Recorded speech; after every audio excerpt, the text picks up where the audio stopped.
Welcome, you guys. Welcome. Welcome to the Heal Black Joy podcast. Hi, my name is Lola Troy. I am the host and curator of Heal Black Joy, the learning platform for our community to heal our Black joy with tangible and attainable programs for the mind, body, soul, relationships, and businesses. And in today's conversation, we're going to be continuing our Truth Serum series. And the topic is the ugly truth. The ugly truth about sex addiction versus value. Today, my guest is Marcus Alexander. He's a 10-year licensed barber who believes in every man should live a well-groomed lifestyle. He currently works here in Atlanta as a barber. He also has a podcast with the purpose to build up, empower, evolve men worldwide, and that podcast is called the Well Groomed Lifestyle Podcast. So I'm going to see if I can get him in.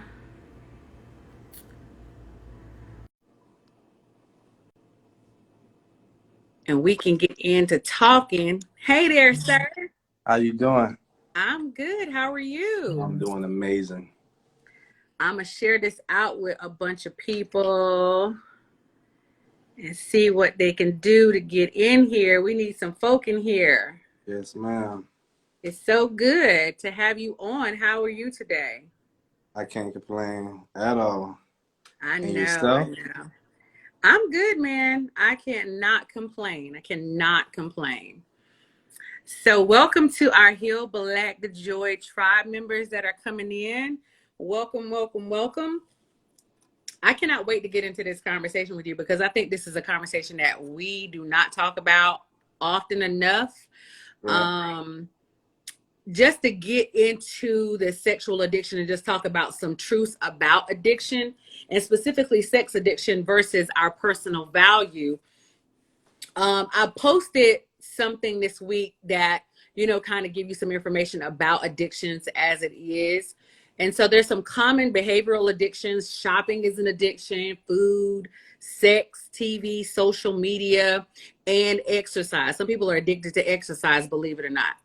And sufferers of addiction often have personality traits like insecurity, impulsivity, trouble with relationship stability, tendency to have trouble coping with emotions, and they don't understand performance-based love versus their own personal value. The symptoms are need for more of whatever that addiction is, physical or psychological feeling of withdrawal when unable to engage in that addiction, unsuccessful attempts to decrease or stop that addiction, neglecting others and activities because of the addiction, and continuing behavior despite suffering problems associated with the addiction. So I don't know if any of those things that you identify with or not, but I want you to get into talking about your story. Like, tell me about how you came about of a sexual addiction and like, where did it start? Where did it stem from?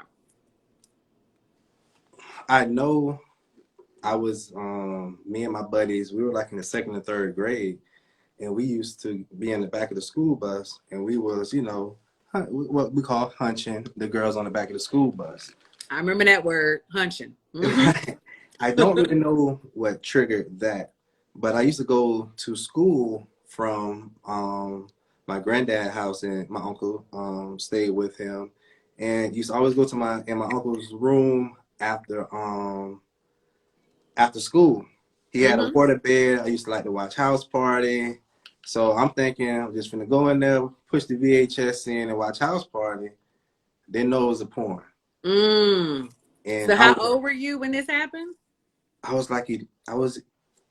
12.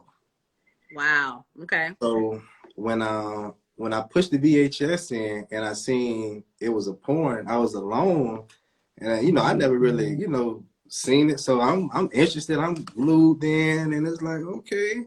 Curious. So now in my mind it's like I can go from hunching to doing this type of stuff. I'm like, yeah, okay. So that sparked my interest, and then I tried my best to, you know, to put it back and act like I was in the living room, like I didn't go in my uncle's room, you know, that day. And it was just on my mind heavy. Mm-hmm. And then, you know, finally, a young lady went to school together, and I told her, you know, what I seen. And I'm like, you know, you want to try it? And she was game for it. And that's when we end up having, and then at that time it was unprotected sex. You Mm. know, didn't know, you know, haven't had any conversations about wearing, you know, condoms, how to put them on, like anything, you know, really of that nature. Besides the little class we had in the 5th grade, but nothing at home to prepare me for the situation that, you know, I never knew when I was going to encounter it. And when that first ejaculation, like I have heard that's the best one you can have. So it's like you're trying to chase that feeling. Mm-hmm. And Mm-hmm. it's a feeling that I can honestly say you would never get back. But I was chasing that. I love that sensation. I love that feeling. And And how old were you when this was going on? well, 12 years old. right, And this is so common, like during that time, like now it's even gotten to be kids are younger, you right. know, knowing about sex. Nobody taught you sexual responsibility. Nobody even probably taught you about sex, except you said you were like, what, in the 5th grade when you We had took that, sex education? right. And that was it, you know, and that wasn't even nothing like really preparing, you know, it wasn't nothing preparing me for what I was, you know, what I had encountered. So it was just talking about STDs and, you know, wet dreams and, you know, little stuff like that. Right, right, right. That is crazy. Not crazy, but it's crazy in the sense that, so how old was how old was the girl? Was she She about was the same age? she was 12 as well. Okay, so both of you guys were minors having sex with one another. Neither one of you knew sexual responsibility, didn't know anything about sex. You just were trying it. Absolutely. Right. So since we're talking about performance-based love, understanding performance-based love, and in our community, you know, a lot of times our parents loved us based off of if we did something right, or if we, you know, we learn performance-based love in school. You know, if you get Right. good grades, your parents, of course, are going to love you. And it's not something that they necessarily taught us. It's just that they reward us based off, or reward-based love. When you score a touchdown, when you score a basket, you know, you got people cheering you on and doing things like, you know, looking out for you because now you're the star quarterback, or you're the star, you know, running back, or you're the star basketball player. So you get Mhm. treated a certain way. And then you get this ingrained thought process that, oh, I get attention, or oh, I get affection, or oh, I get love based off of my performance. Right. Right. um how did your childhood mold your views on love? Did you know anything about love at the time? Did you know what love looked like, relational love? What was I, your vantage point on love, like a parent love? What was your parent love like? I knew my mom. I knew my mom loved me, and my grand. And when I want to say my dad, but he was really my granddad. That's my mom's mom. I knew that they loved me, but they wasn't really like that hugging, you know, I love you type. They took care of you, you know, fed you, wanted me to do good in school, that type of stuff. But you know, that emotional, that infection type, they I really didn't get that. That emotional connection. Right. I didn't get it. My granddad, he was a real tough guy. Hello, Sierra. He was a you know, real tough guy. I didn't see this man cry until he was dying. You know, Mm. um, the whole "I love you." It wasn't no hugging. He wasn't kissing you. It wasn't none of that at all. So, How did you know that your grandfather? I know because you spoke about your grandfather when me and you had our initial conversation, and mhm. you spoke so highly of your grandfather. how did you know that your grandfather loved you? Like, if you didn't have that emotional display of affection, what made you know deep down in your heart that your grandfather loved you? It was the convert. Like, once he retired from driving truck, he started driving cab. And that was one of my first jobs, was just to push the meter in the cab. You know, when they got in, when the car Mm-hmm. stopped, that was my job. So he'll always talk highly of me to the people who, got in the cab. He was like, yeah, this is my grandboy. He's gonna be famous one day. Y'all just watch the conversations that we had. He taught me the importance of carrying a wallet. He taught me how to match my clothes. He taught me wearing a belt, tucking in my shirt, how to iron clothes on the ironing board, go to school, get good grades. Taught me the importance of working for money, that you don't Mm. have to, take, you don't have to, you don't have to steal. He He showed taught me you values, like he values and morals. Yeah. values and morals was heavy. Yeah. And people don't believe me, but I never wanted to be like Michael Jordan. I never wanted to be no NFL player. I only wanted to be like my granddad and my uncle. Those were the two people who I looked up to. He got me a pager. I was in the 6th grade. Got me a pager. Um, I was the only grandson for a while, and Mm. then my oldest uncle, he had a son, but they stayed in Colorado, so I was still the only one in Florida. There. Right. So I got the bulk of, the attention. I was able to, stay the night, with them. He showed me how to, put on cologne, watches. When I stayed the night with him, I slept in the bed, with him. I drank Right. coffee with him. I was just always, surrounded, with him. Yeah. And I think that's important too, because a lot of times in our community, our parents and our grandparents, they didn't know how to show us that emotional connection, even though we knew deep down inside that they loved us. Mm-hmm. But it's not their fault that they didn't really know how to show it to us, because a lot of times in their day, they couldn't really show their emotion because that was based in their survival.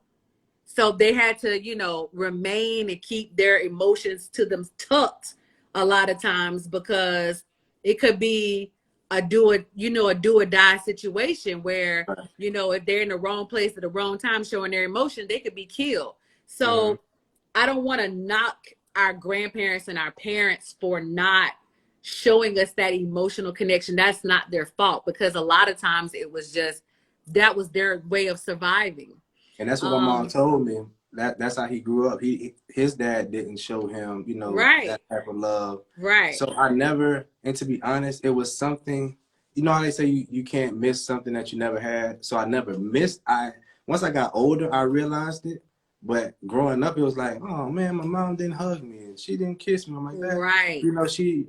But they showed their love in other ways. In other ways. It wasn't no knock against them, Right. at all. My mom, single mother, she did everything that she could to provide the best way she could. So, Yeah.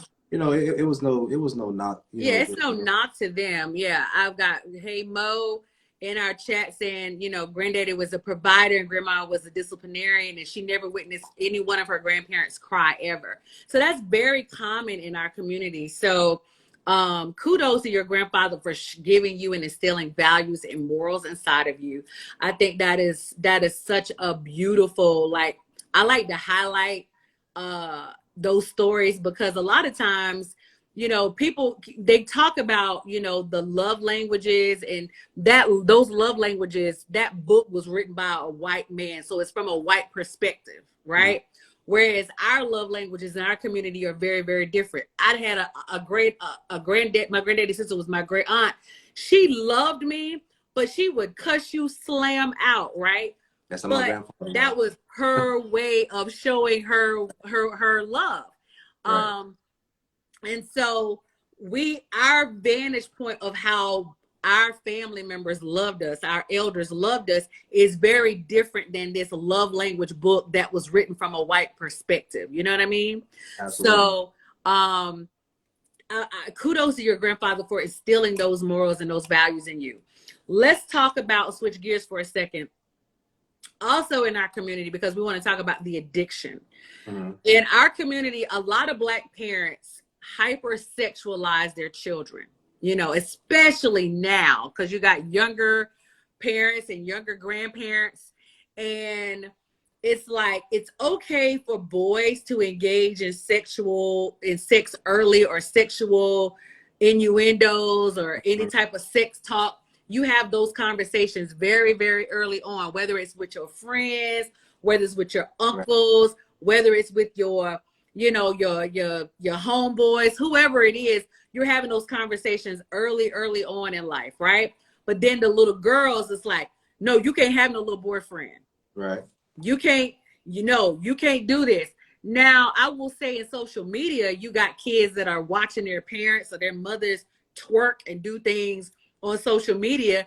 And now the girls are being as hypersexualized as much as the boys were back when I was growing up. So do you think fathers feel it's easier or push that more on boys at an earlier age, or do you think men push that on boys at an earlier age than say they do their daughters? Absolutely, because my uncle is like no more than 10 years older than me. So he was more of like a bigger brother, more so than an uncle. And I used to like to hang out with him a lot. So I used to ride around with him and see him going to, you know, different female houses. So, you know, not really knowing what I'm seeing at that moment, but it was almost training me to talk to multiple women and do those, you know, type of things.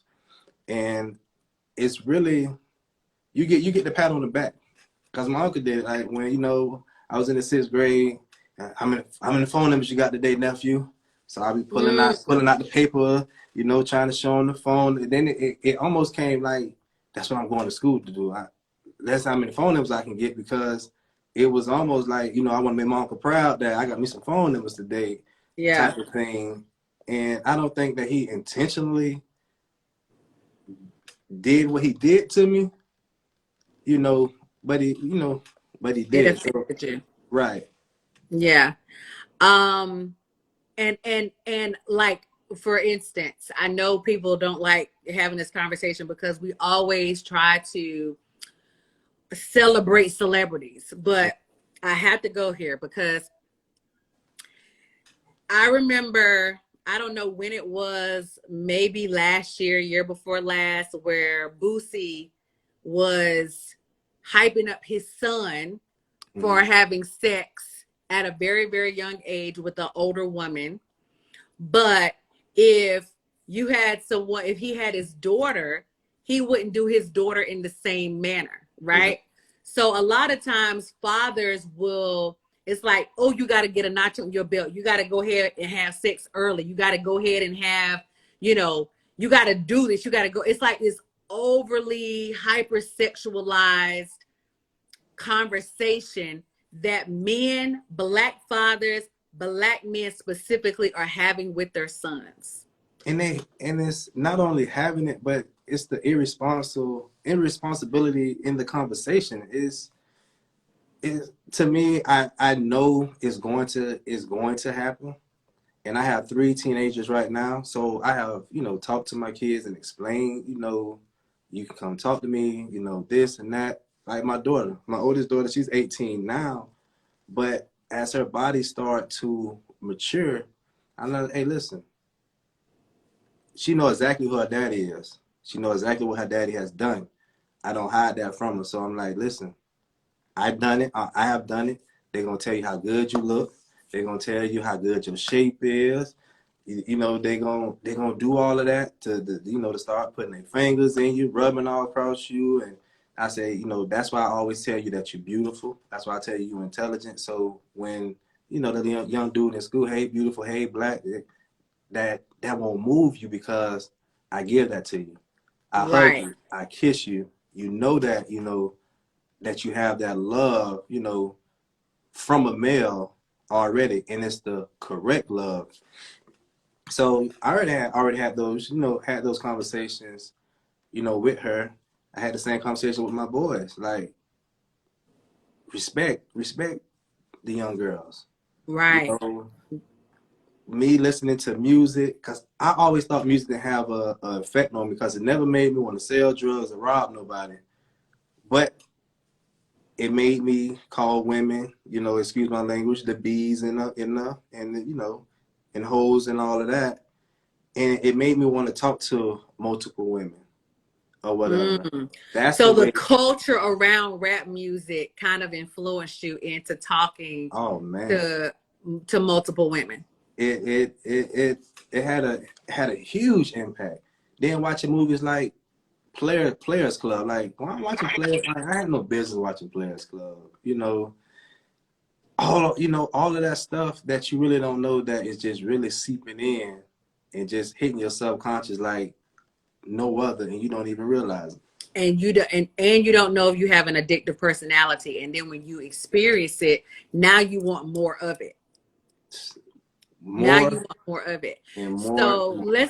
So you have this emotional connection with your kids. You have kind of set that pillar up for your daughter to not be looking externally for validation from other guys, because she's getting that validation from you. Mm-hmm. When you were growing up and you didn't have that emotional connection because our parents just didn't have it.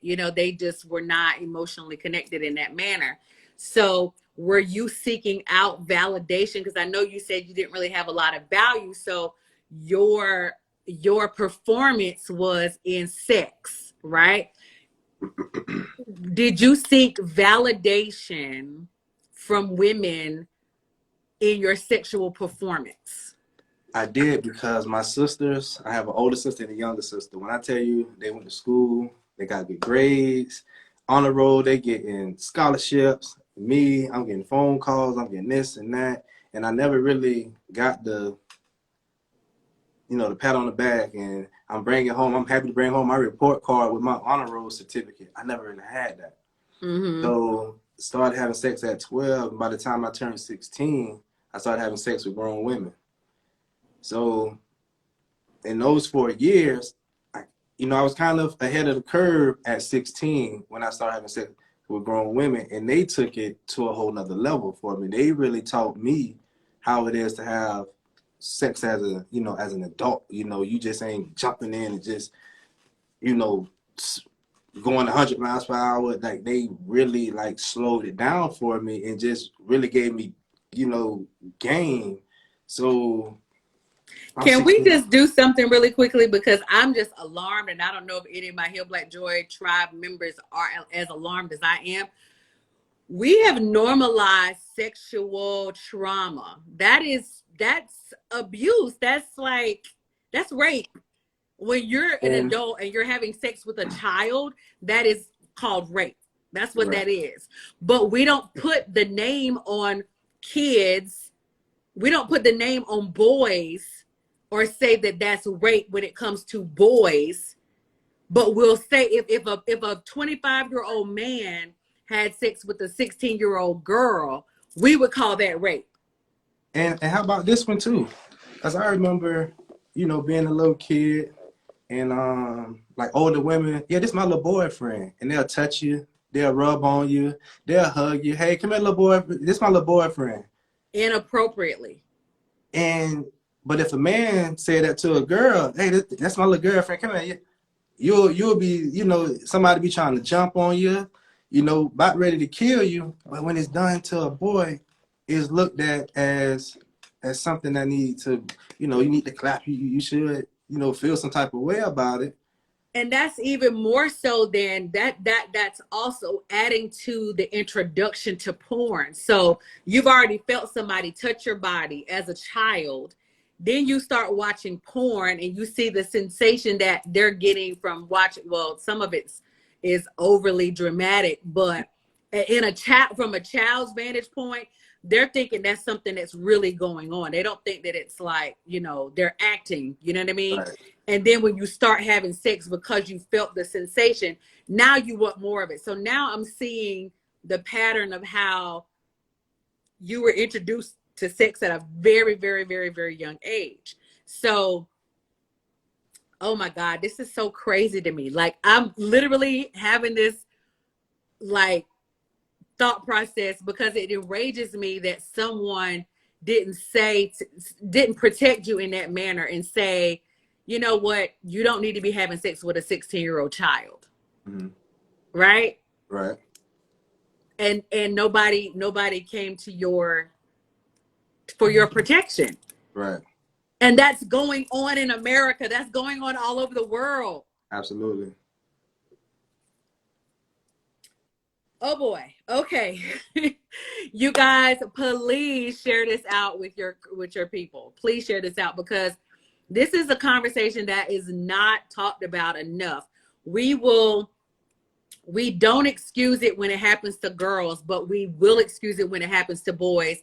Absolutely. And you see the effect of it after it happens. Someone then develops an addiction, and then, you know, now you're changing, you know, lives. Now you're destroying relationships in the midst of it because nobody protected you when you were a child. And that's unfortunate. You know what I mean? What were the signs for you that made you think that you had an addiction? Or tell me the story about how you got married really, really young and how you felt like your value was in your sexual performance.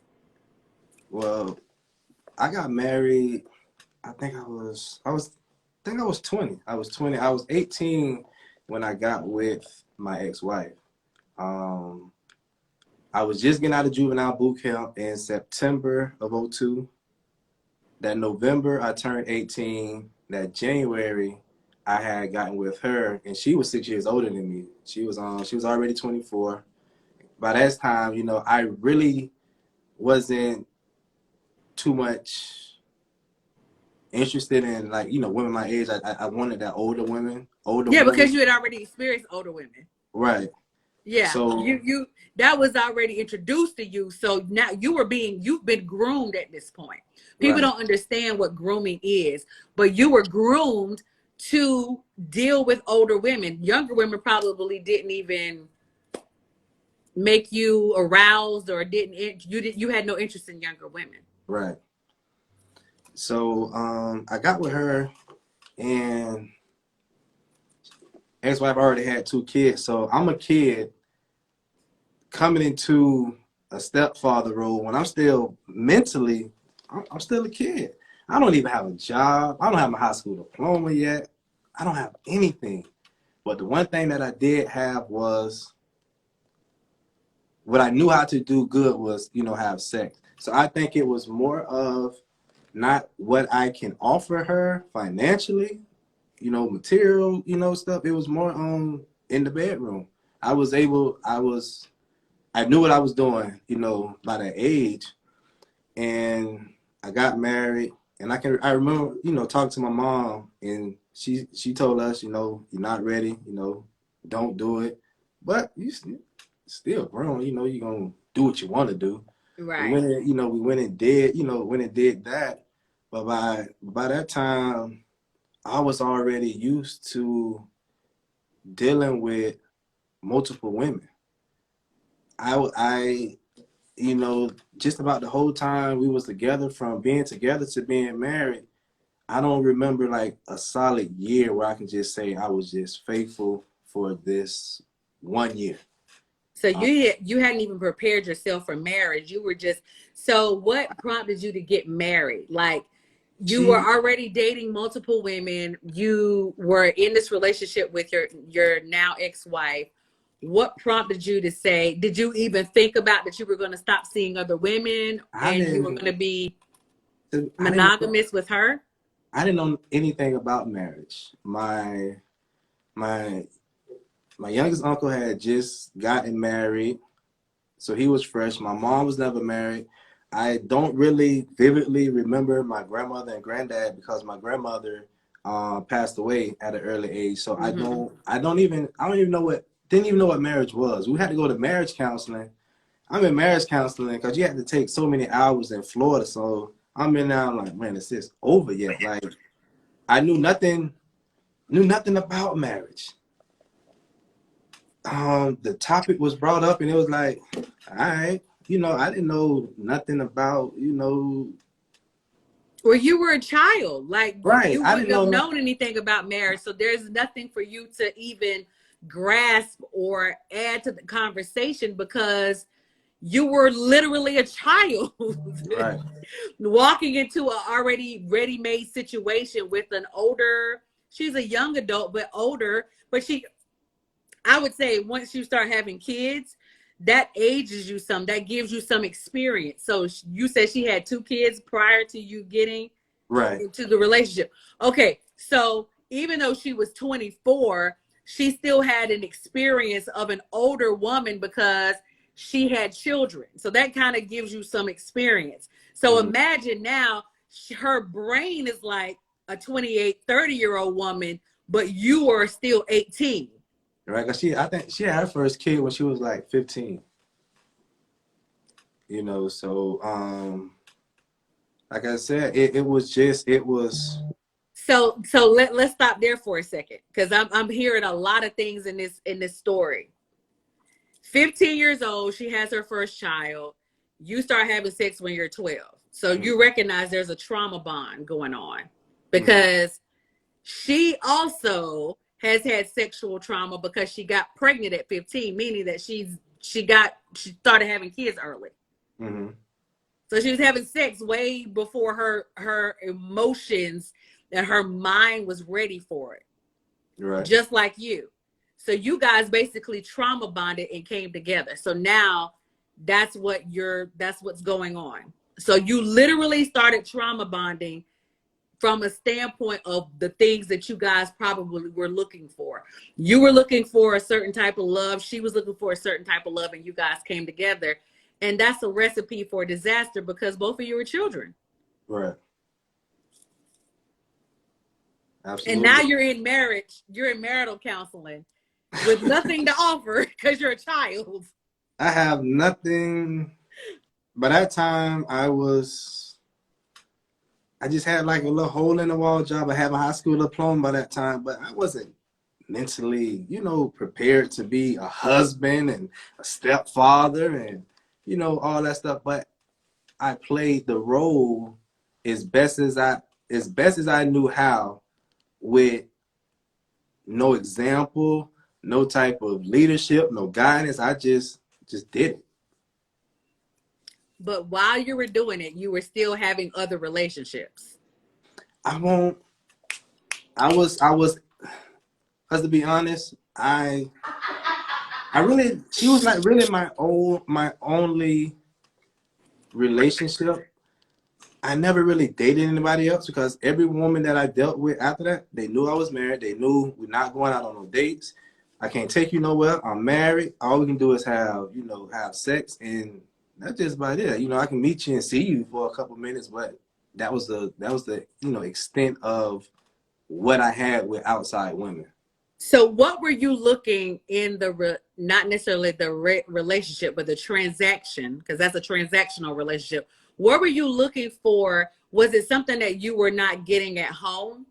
Because At a lot of times what you can't find, the reason why a lot of times people cheat because there's this void of something that they don't have in their relationship, their marriage, right? So they look for outside sources to fulfill that, whatever that void is. So what was missing inside of your relationship at home?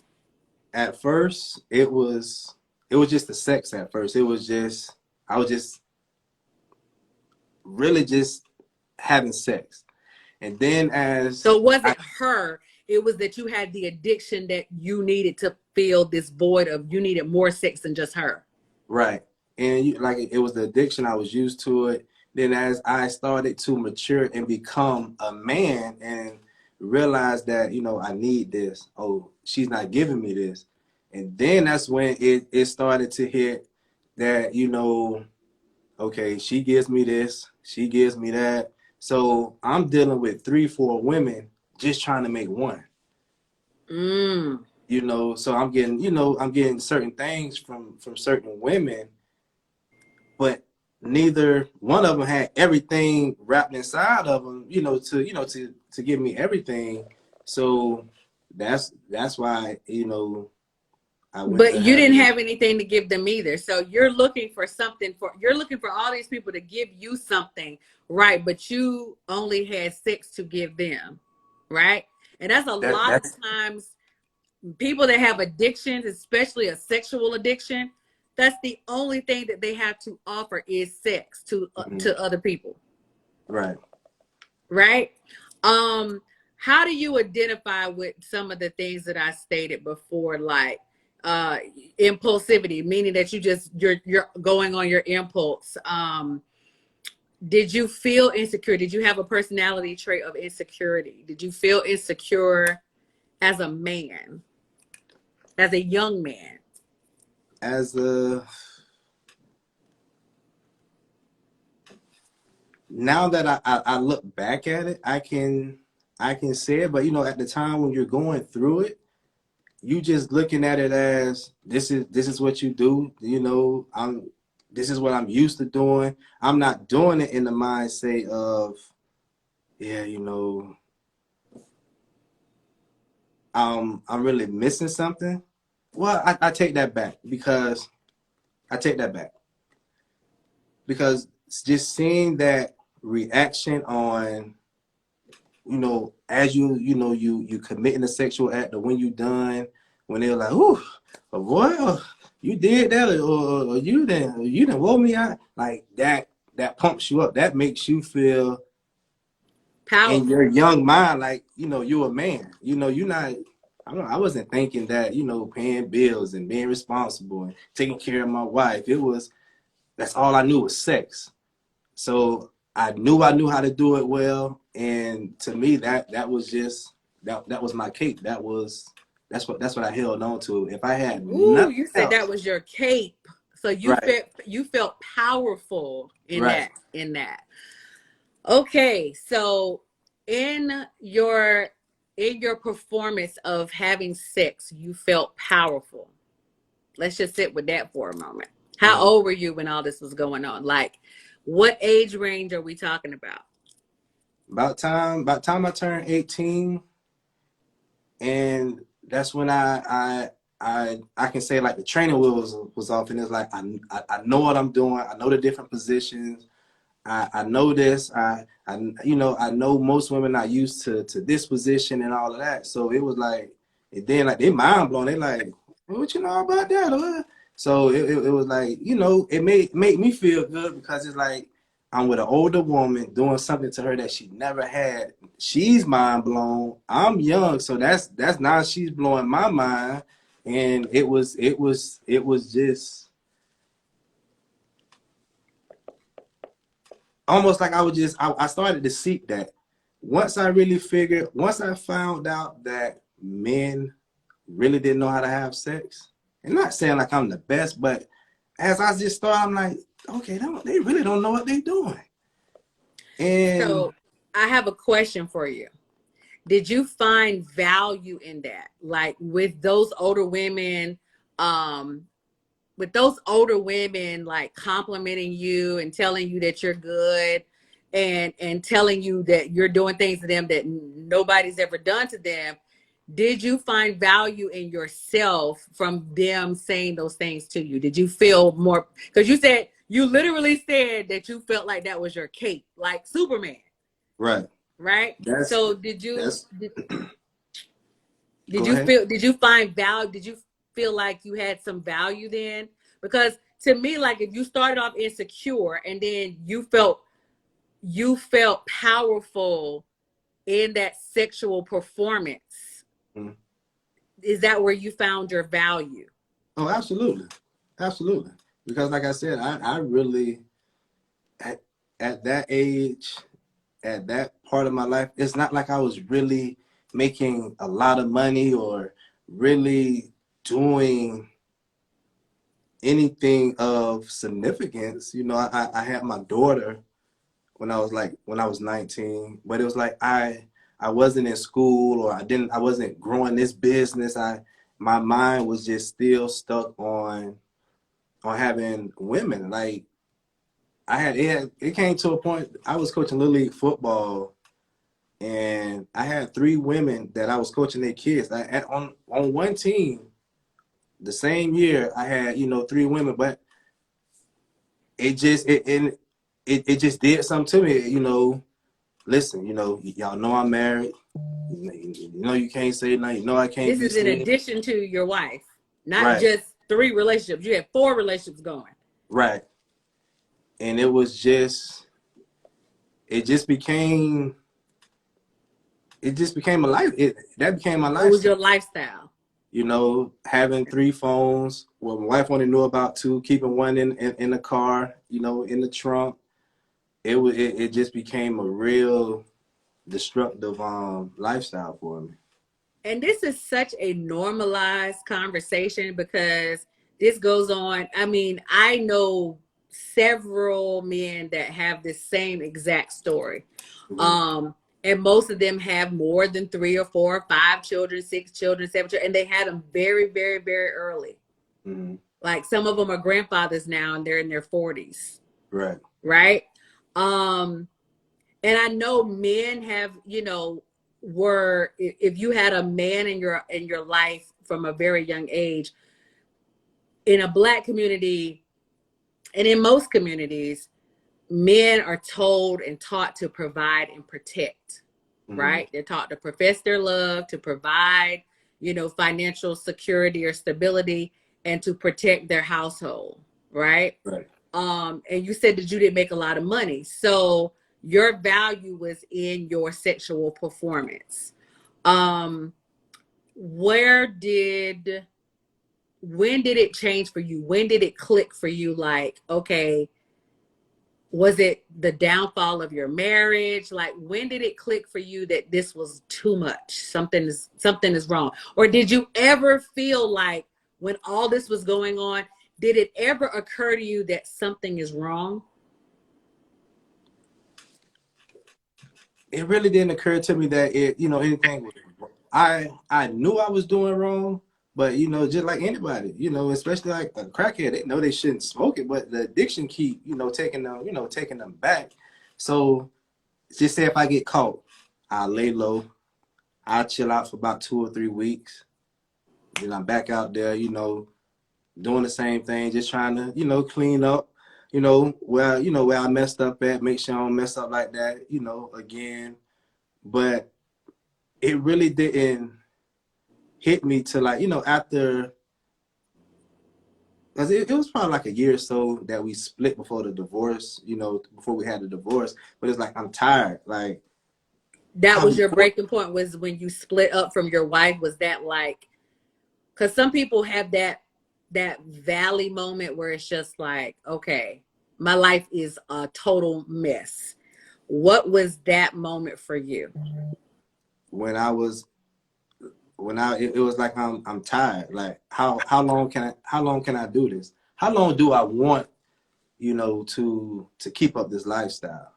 So after that I had got into a relationship, and it made me feel good, no cheating, I'm going to be a good guy. I'm going to, do right and all of that. And I poured my everything into it. It wasn't successful, but it just let me know that I can. It's possible. You know, I proved to myself, like when I was with my wife, I really never had to cook. She cooked. I was learning how to cook. I was really learning how to be a man to a woman. And I knew I was capable. It was just, I just never really had the urge, or really was really held to, hey, I need you to be this man.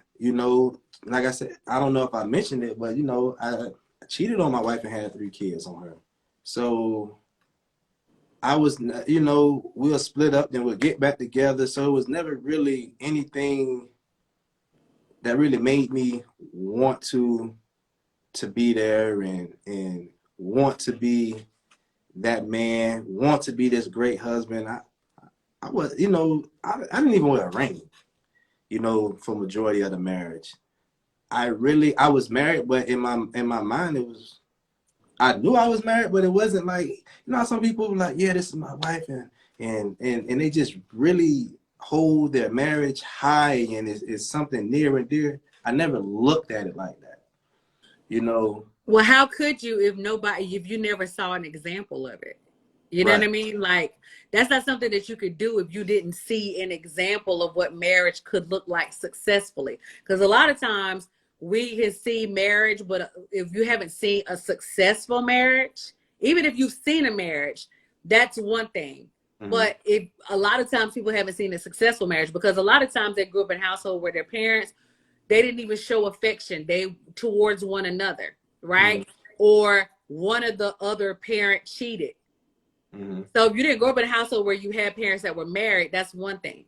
Then did you grow up in a household where your parents actually displayed love to one another? That's another thing. Mm-hmm. If they did display love to one another, was there some infidelity in the marriage? So if those things were not present in your lifestyle or in your household, it's hard for you to come up with an example of a successful marriage or to model after a successful marriage if you've never witnessed it and you've never seen it. Right. So you're like starting at ground below zero, not ground zero, but below ground zero. Absolutely. Right? Absolutely. And you were young and you had experienced sexual trauma and your wife had experienced sexual trauma and she had these two children and you're walking into a ready-made situation. So it's like, I'm just trying to figure out when it clicked for you and you just said, hey, you know what, I don't want to do this anymore. Did you go seek therapy? Like, what was your turnaround point? What was the thing that said, you know what, I really have an addiction to sex and I need to try to get better? I was tired, like worn out, like What did that look like for you? Did you go get therapy? Did you seek no, counsel at church, or what was it I what was it that you didn't. did? I was kind of over the whole church thing because I did reach out before, you know, at church, different churches trying to, you know, really get, you know, into the word and all that. And it never, you know, really worked out for me. But it was something that I really, you know, made up in my mind that, you know, I wasn't going to do. And what kind of helped me is because I was, I moved from out my city and was staying, you know, staying with her. So therefore, I wasn't really in my element, you know, You for got out one. of that environment. Right. Yeah. So wasn't, you know, wasn't in that environment, was really focused on becoming, you know, faithful. I really want to become the man that I know I can be. And it was to me, it was easy. Once I just really made up in my mind what I wanted to do, and you know, a lot of prayer, and then me moving to Atlanta, it just took it to a whole nother, you know, a whole nother level for me. So, like I say, tell anybody, this move has been one of the best moves for me. That's good. Um, what were some of the signs that you had an addiction early for you? Like, what was it for you that you knew that made you uncontrollable in your sexual nature? Because, like, at the beginning of, like, you know, I always, you know, set up the sexual encounters or whatever, like, that previous day. So it'd be like, okay, let me have sex with my ex-wife in the morning. So boom, let me get her out the way. And then, you know, I'm at the barbershop. Like the barbershop that I had, like my barbershop, I was in my barbershop alone a lot of the times because of the standard that I had. I'm out here running the streets, but I had a professional barbershop. You weren't cussing in my barbershop. You was respecting women when you came in my barbershop. You had to dress a certain way when you came on. So a lot of people wasn't comfortable with that. So a lot of times I was in a barbershop by myself. And I just had, and by this time, it just seemed like women just came out of nowhere. I'm edging up the back of this lady's neck. She's in a chair playing with herself. Had a lady go in the bathroom. She come out naked. it was just like sex, like it just came so easy. Like it was just, you know, thrown at me. My barbershop was a barbershop slash motel slash just, you know, little shing ding hangout, you know. So let me ask you another question, because you said that it was professional. So how professional was it? What was the environment like for you to, um, if a woman felt comfortable enough to just go in the bathroom and take their clothes off? What signs were you giving off to her that made her feel comfortable to do that? I have always been, and I'll admit, I have like women Did you talking. flirt with her? Did it Right, make talking to women was easy for me. It was natural. It was just something that I did, not even meaning to do it. You know, it's not, you know how some people be like, you know, they got certain lines. Like I didn't have no line. Like I would just you know, say it. Or if you, and then like a lot of women, they'll come in the barbershop and they will tell you what's going on. So you telling me that he ain't doing this, or he don't tell me this. So okay, he ain't telling you beautiful. Hey, beautiful, how you doing? How you doing, beautiful? Yeah. So So now, you're using those things that they're talking to you about right. to manipulate the situation. I get it. And like Melanin Wave said, women can be predators too. Absolutely, women can be predators too, especially if they feel like they're going to get something out of it. So they definitely will, um, you know, entice a man in a certain way because they feel like they can, or they feel like, you know, this is the environment where I feel safe, I can do that. So absolutely, women can be predators too. um I know we're talking about this from the standpoint of, we've walked through your life being from a child, early exposure to you know, sexual trauma, early exposure to porn, early exposure to marriage, because like you were a child getting married. Um, I know that you've turned your life around where you're walking a different lifestyle now, and you have the well-groomed lifestyle, which is not only a way of life for you, but a way of life that you're trying to engage young guys in, because you understand that they're being exposed to the same things that you were exposed to as a child. So what are the values that you are trying to instill in young guys? And like, was that like a passion of yours because you know that you experience these things? You wanted to start talking to boys so that you could either correct them in some of the things that they're experiencing, or you just want to expose them to something better? I want I want to talk to boys and men, because you know, since I have had it, you know, early in life when I was a kid, and I experienced it, you know, majority of my adulthood is, you know, as well. But the well-groomed lifestyle, it started off with me giving a grooming experience like no other in a barbershop. And then it was like, okay, it started with the haircut. Then it was like, no, you know how to dress, you know, cologne, you know. So then it's like, okay, now it's your appearance. The And same thing that your granddaddy taught you. right. Mm-hmm. And then once I really found that inner peace within myself, I found peace, joy. It's like now I just recognize and I just see so many men when they walk in the barbershop by certain things that they do. I'm like, you ain't at peace with yourself. You really don't have joy. You know, so I want to help men, you know, discover their peace, discover your joy, Mm. smile, you What does know. that look like for you? I know you discovered it. So how did you find peace? How did you find joy? I was it how I came up here, it was only God, because I came up here helping a young lady in her salon, and she was like, "Can you come up here every 2 weeks?" I'm like, "Yeah." You know, I left my barbershop and moved to another barbershop, so I didn't really have a clientele. I'm like, "I'll come up here and help you." The money was good. I'm like, "Man, I'm basically getting double plus up here for, you know, what I charge down home, you know, back at home." So I moved up here, you know, looking, and it was like, seemed like the minute I moved here, like the money slowed up. I'm like, huh? I said, I'm like, no, that's why I moved there, for the money. I, want to be able to, provide and do this and do that. And I'm in my uncle's basement, by myself, and I'm just having, I'm at war with myself. Like, man, I don't have no friends, no family. The money ain't coming like, it was. And this lady, oh,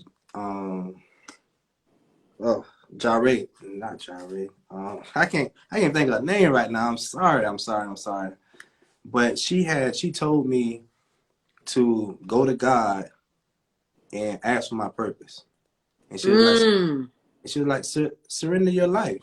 And I heard surrender your life before, but it was like, no, I'm gonna be this barber. I'm gonna cut celebrities. I'm gonna do this. This what I'm gonna do with my life. Once I became a barber, and then it was like, man, I'm tired. Like I'm frustrated.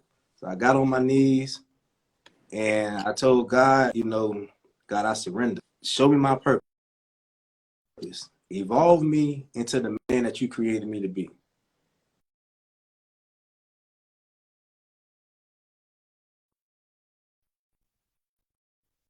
My life, and that's when I just started to see it. I started, to see it, and that's when the peace came. And making money didn't make me happy.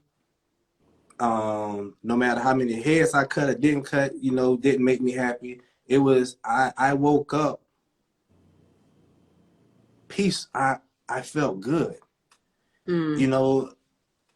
I started to recognize that I need to smile more. I'm not a natural smiley person. But I know, and that's something that I'm still working on that. And I found joy within myself, and not the happiness in sex, because that's all sex was. Sex was just for that moment. By the time I get done, I'm ready to clean up because I'm ready to go. I don't even want to be with you no more. It's temporary. It's It's not gone. sustainable. Right. Yeah. So I have found that peace. I have found joy, and I have found to love me for me, Mm. and not Can looking we for. go back to that? Because I think that's so important, more so than just finding peace, but feeling like and finding the love within yourself. Because when you love yourself, you're not only you have to fill up your cup before you can fill up anybody else's cup, right? So how important was it for you to find that self-love? To be honest with you, I didn't know how important it was until I found it. Once I found it, it it felt good. Like I go and I talk to myself in the mirror every morning. I tell myself, I love you, Marcus. You're beautiful, Marcus. You're peace. Like, I really give myself that self love, that self talk, and it. I think it's endorphins. I haven't really looked at, but I just feel the chills running through my body when I look at myself in my face. Marcus, I love you. Marcus, you're more than enough. Marcus, you are at peace. Marcus, you full of joy.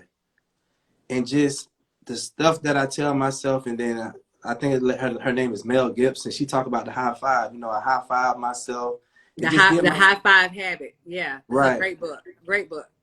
And and that's what I do now, even before I get on my daily life up before the roosters. I get up and I talk to myself. After I pray, and I really feel good now that I have aligned myself with God. I'm really seeing what God is doing, in my life. Yeah.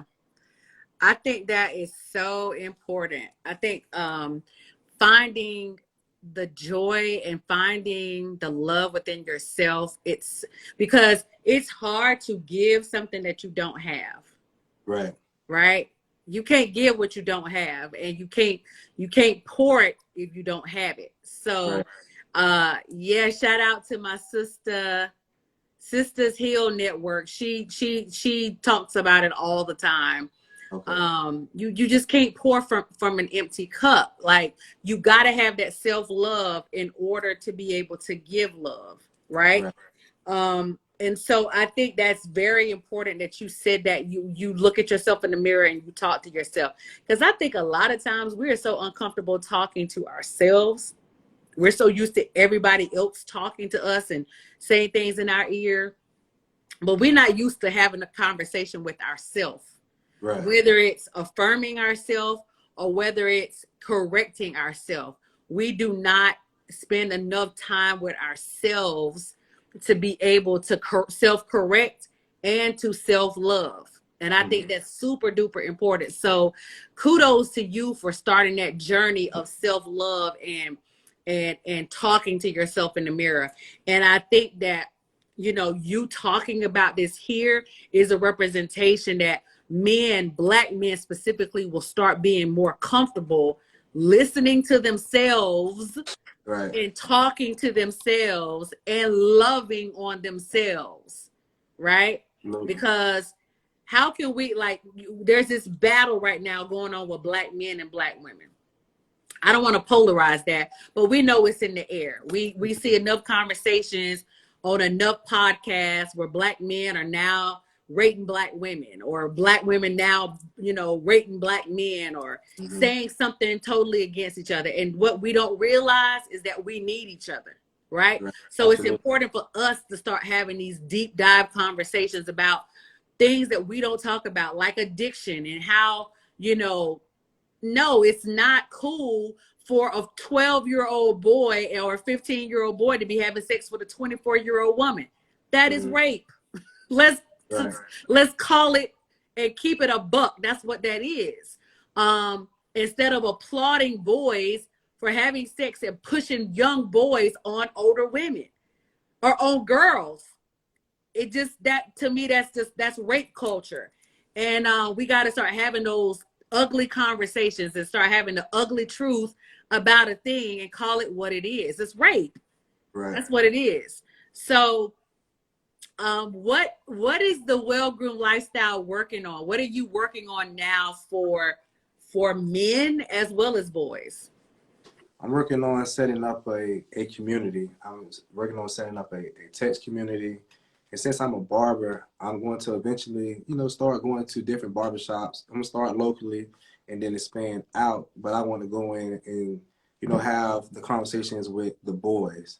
I want to go in and have the conversations with the men, because when I was out doing all that cheating, I had to look at it like I didn't only hurt myself. I hurt 5 kids.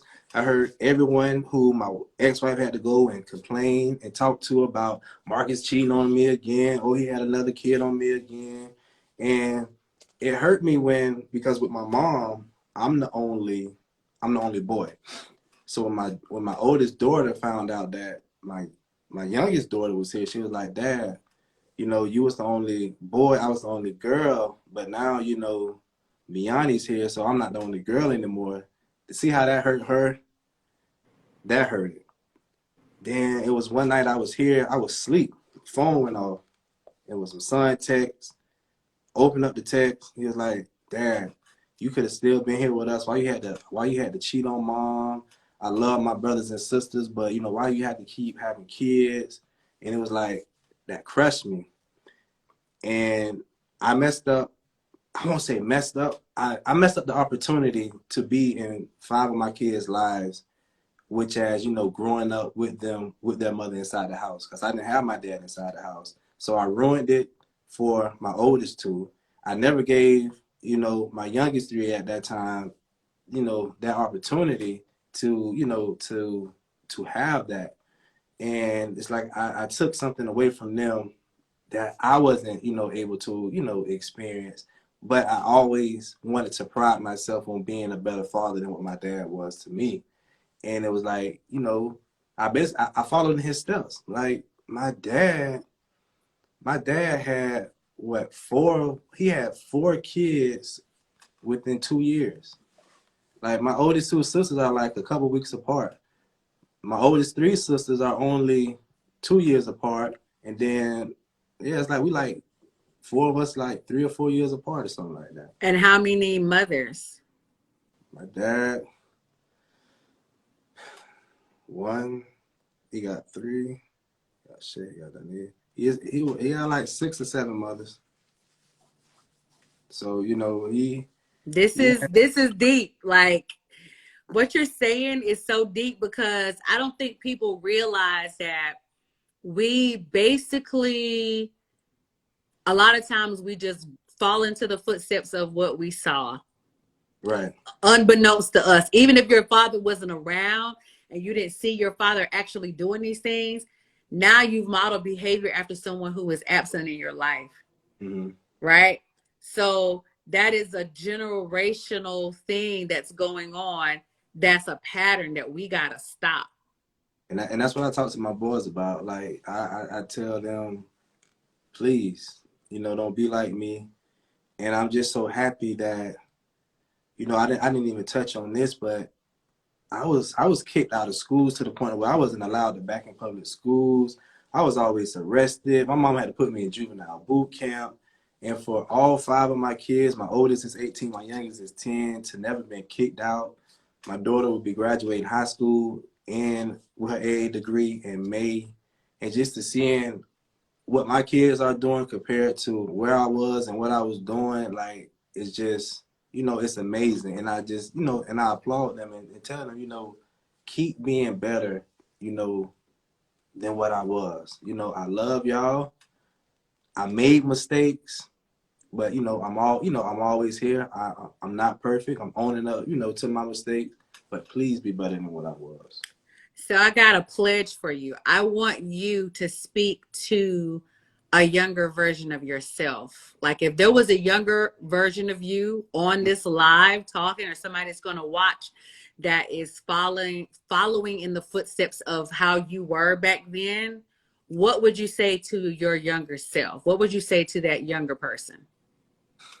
To be, because I was a very closed minded individual. So be open minded. Like I tell my kids, I only dealt with people that look like me, act like me, people that was in the hood. So I tell my kids, go talk to the Asians, go talk to anybody that's in your class. Go and build real relationships with people that's sustainable, because right now with some of my friends that I have, like, we're kind of, they here, they there, I'm here, and they there. So take school serious. I was good in football, but by me being a knucklehead, then addicted to sex, I couldn't stay in school. Then all I wanted to do is have sex. So I couldn't even stay on the foot. I couldn't even, stay playing sports. So please just don't don't feel like you have to hold in your emotions, because that's what I did. I wasn't a very good communicator all the way from, from childhood, to my adult life. I wasn't able to express how I felt, because that was a sign of weakness to say, oh, I feel sad, or you hurt my feelings. No, be able to express yourself. It's okay to express yourself. Find someone that you can trust and talk to. And when my mom father died a week before I turned 16, like, that's when everything flipped, and it's like I just got like hell crazy. Like, man, it was just like, I don't care anymore. Like, that was my dad. That was my everything. That was my role model. That was my leader. He was everything to me. And when he died, like, it crushed me. And I don't think that my mom thought to, get me help, for that, Yeah. because and it made me really, like, close off and really not communicating, even more. And it just really did something, to me. And I just really want to be able to, speak confidence, because I didn't have a reason to be confident in myself. I didn't. So my confidence was low, but I was able to dress it up on the outside because my parent, you know, my mom, and they kept me looking nice. I had a nice haircut. So on the outside, I'm looking good, but on the inside, I'm a mess. Yeah. And you know, a lot of people didn't know it because they're, oh, you got money, you know, for this, and you got the shoes, you got the clothes, you got the haircut. But on the inside, it's terrible. Yeah. It's, We got to wrap this up, man. This is so good. I'm so glad to have had this conversation with you. And my last words are basically what you said, is that there's a lot of us, and I talk about it because I'm so passionate about healing our joy, healing Black joy specifically, because there's so many of us Black people, we will go get some hair, some nails, makeup, get a haircut, put on a fresh gear, you know, have on the flyest heels, nails, everything is done right on the outside. So we aesthetically look great. But on the inside, our inside is not smiling. Our inside does not have joy. Our inside is hurting. We need to seek joy and look for joy in all things. We don't even feel like we have joy. But the only joy we have is from the aesthetics of it all, right? We're going to look good. That's one thing we're going to do. Black people, we know how to put it on. We are that's what I going to always say. look good, right? But we just, something on the inside isn't right. Mm-hmm. And that's what's going to show up. Even though we look good, that looking good, you know, that's going to last for that moment. But Right. how about getting sustainable joy? So it's important that we start having these conversations and peeling back the layers of our community so that we have representation like you that's telling that story about what happened as a child so that you can see the transformation and how you got to a place where you're looking at yourself in the mirror saying that you love yourself. Mm-hmm. You know what I mean? Like, we Absolutely. really got to do that. So you guys, I pinned his Instagram name. So if you want to go follow Marcus, please go follow him. Go follow his Well Groomed Lifestyle podcast. When is that dropping? Well, I release a podcast where I just speak on something that either happened back then or something that's going on now. I just get on and I just talk, and I release Talk. one of those every Monday. And my official podcast is coming soon. It's coming real soon. All right. All right. Well, I want to thank you again, brother, for coming on, sharing your story with my Heal Black Joy tribe. Thank you for talking about the ugly truth about sex addiction, because it's an ugly truth that we got to talk about. And Right. not only that, but knowing where our value lies, that our value is not based in our performance, whether it's sexual performance, whether it's, you know, some type of performance that you gotta tap dance for your family and friends and school members, and like, we got to get out of that performance based love and get into not only loving ourselves but loving others from a place of our overflow. Like, we got to love ourselves and hold that and reserve that for us, and Mm-hmm. then we pour out from our overflow. So I Right. want to thank you again for coming on and sharing with us your story. I want to thank my Heal Black Joy tribe for tuning in tonight. And for those of you that will tune in later on, thank you. And please, please, please, please share this out to the people that you know need to hear it, because it's a lot of pain with our Black men, our Black youth. They feel like they have to offer just what is in their pants. Right. And women too. We girls is getting outrageous. It's getting outrageous. Like, so we gotta start preparing our youth, our young adults, for better. And it Right. starts with having these type of conversations. So I thank you. And I thank you for sharing your platform with me. Absolutely. Absolutely. You guys have a good night. All right, have a good night. Thank you. Thank you.